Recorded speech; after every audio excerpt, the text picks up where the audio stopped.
Bonjour et bienvenue dans votre édition. C'est ici dans ce tonneau que les salariés de Sanofi ont brûlé aujourd'hui le plan de licenciement que la direction voulait appliquer. Sinon, dans le reste de l'actualité, Rabastens contre Dexia, autrement dit une commune contre une banque. Et enfin, au niveau d'Airbus, la CFE-CGC s'inquiète de la montée en cadence et de la politique industrielle liée à la 400M.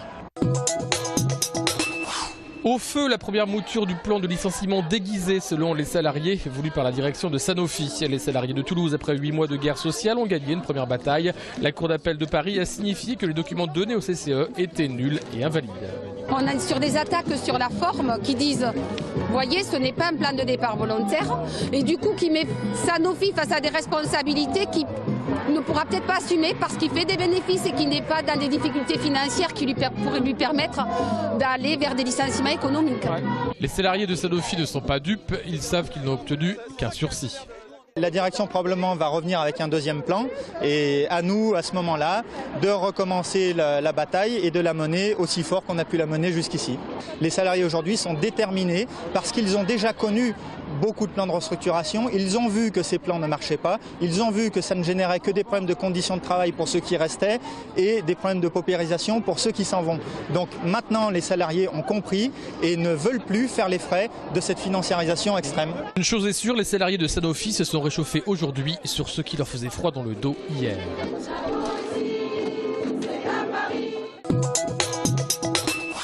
Une loi contre les licenciements boursiers, elle y croit. Eliane Assassi a déposé il y a un an une proposition allant dans ce sens. Votée par la gauche sénatoriale le 16 février 2012, le texte est désormais sur le bureau de l'Assemblée nationale. De passage à Toulouse, la sénatrice justifie ses espoirs. Des entreprises qui font des profits, qui versent beaucoup d'argent à leurs actionnaires, ça consiste donc à leur interdire de licencier dès lors que les profits ne sont pas redistribués aux salariés mais gardés par les actionnaires. Le président de la République, alors candidat, en a fait la 35e de ses propositions. Donc voilà, il faut passer aux actes. La 35e proposition doit devenir maintenant une loi. Tout est prêt pour ça. Il ne reste plus qu'à la présenter et à l'adopter. Dans un an, ce sont les élections municipales qui se profilent et déjà le Parti communiste s'y prépare. Il y a une très grande colère qui commence à parcourir le monde du travail, le monde de la création, le monde des associations, les citoyens lambda. Donc bon, je crois qu'il va y avoir déjà tout ça et que les élections municipales, elles se prépareront dans ce cadre-là. Nous ne sommes pas figés dans des postures qui font dire plutôt ceci, plutôt que cela. On verra là où c'est possible d'être en tout cas la force de rassemblement le plus large pour que la gauche sorte victorieuse de ces élections municipales. En d'autres termes, en cavalier seul ou allié au PS, le Parti communiste avisera au cas par cas.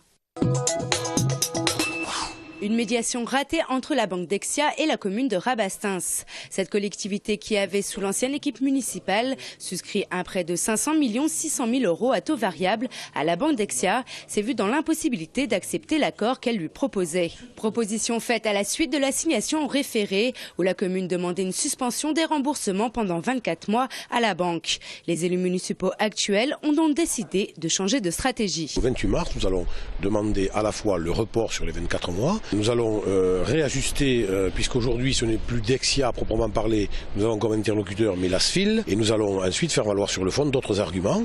Cela prendra peut-être un certain temps. Un argument essentiel s'appuie sur la jurisprudence du 8 février 2013, où le Conseil général de Seine-Saint-Denis a pu faire annuler sa dette envers Dexia, car la banque n'avait pas respecté ses conditions d'information et de communication. Beaucoup de communes en France seraient intoxiquées par ce genre de prêt, mais trop peu paraissent encore vouloir se défendre. Pour autant, il faut qu'elles sachent que maintenant elles ne sont plus seules et qu'il existe des moyens de se protéger, de se défendre, et il ne faut pas avoir peur de tenir tête à Dexia.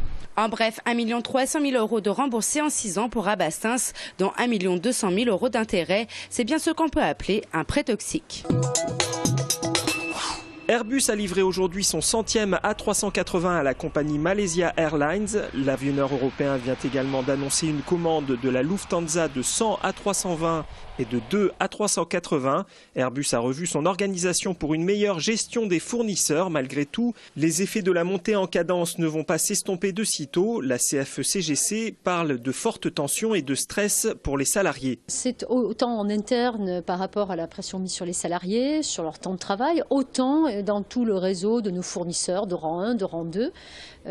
Et cette pression va continuer pendant l'année 2013. Airbus a certainement pas considéré qu'il y avait autant de poids à mettre dans le support qu'on peut faire en permanence à des fournisseurs. Autre inquiétude du syndicat, la publication prochaine du livre blanc sur la défense qui, en cas de restrictions budgétaires, pourrait impacter les programmes en lien avec l'armée. Notre organisation syndicale lance un cri d'alerte au gouvernement pour dire attention, il y a des conséquences derrière que l'on paiera sur de longues années et qui en tout cas auront des répercussions immédiates sur des groupes comme EADS, sur donc des emplois. Pour la CFE-CGC, si le programme de l'A400M est bien enclenché, celui de l'A330 MRTT pourrait plus facilement être inquiété.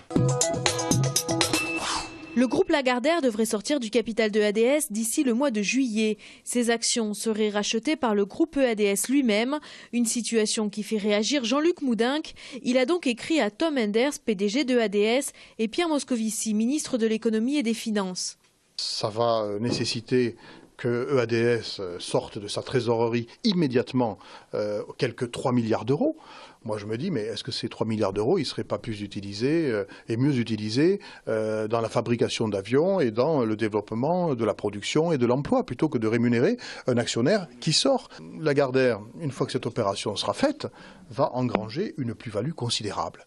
Entre 1 milliard et 1,5 milliard de plus-value. Or, il se trouve que, en l'état actuel de la loi de finances, telle que ce gouvernement l'a fait voter, et j'ai voté contre, ce type d'opération est sous-imposé. Entre 4 et 5% d'imposition de la plus-value. Et au même moment, on a des entreprises, petites, moyennes, qui, elles, lorsqu'elles font des bénéfices, sont imposées non pas à hauteur de 4 à 5%, mais à hauteur de 30, 33, 35%. C'est pas juste. Lundi, François Hollande se rend visite chez Airbus. Le président risque d'avoir à prendre position. Il étudie ici, il reste ici. C'est le message qui était adressé aujourd'hui pour la Cour nationale du droit d'asile. Mamounour Rahman, originaire du Bangladesh, est sous le coup d'une reconduite à la frontière, sa demande d'asile étant toujours sans réponse positive. Dans son comportement par rapport aux autres, c'est vraiment quelqu'un de très méritant, de très positif. Il est délégué de classe alors qu'en début d'année il ne connaissait personne. Donc c'est vraiment quelqu'un qui vaut la peine qu'on se mobilise et c'est pour ça qu'on a décidé de le faire aujourd'hui au lycée. Des figures toulousaines sont venues soutenir ce comité et sa pétition. On peut les aider, les accompagner et voilà, c'est pour ça que je suis là, pour dire qu'il faut lui apporter des solutions et lui donner la possibilité de développer, de se trouver un avenir ici en France. Je demande d'asile, mais ça a été refusé. Du coup, je dois rentrer dans mon pays, mais je ne peux pas rentrer. Lancée depuis le mois de janvier, la pétition a rassemblé pour le moment près de 300 signatures. Quant à la demande d'asile, le dossier suit son cours.